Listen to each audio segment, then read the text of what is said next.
apa yang perlu kita bersihkan dalam jiwa kita, penyakit-penyakit hati,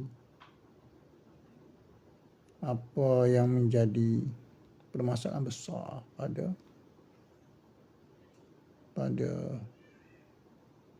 manusia yang menentang kebenaran. Kita sambung lagi.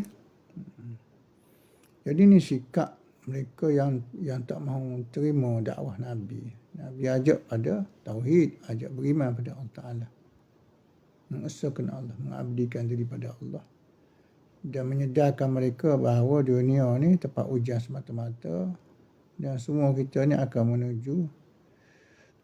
menuju kepada Allah Subhanahu Ta'ala untuk dibicarakan apa yang kita lakukan sementara diberi peluang hidup atas muka bumi ini. Jadi 36 kata musyrikin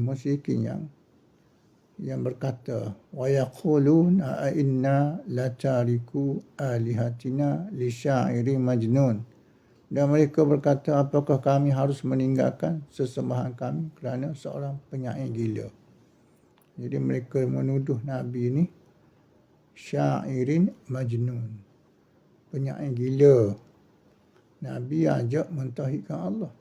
Mereka ni menyembah berhala. Dan juga mereka mewarisi agama datuk nenek moyang mereka. Makanya mereka menolak dakwah Nabi. Walaupun Nabi membawa hujah-hujah yang jelas dan kuat dan mantap. Hujah-hujah daripada Allah sendiri.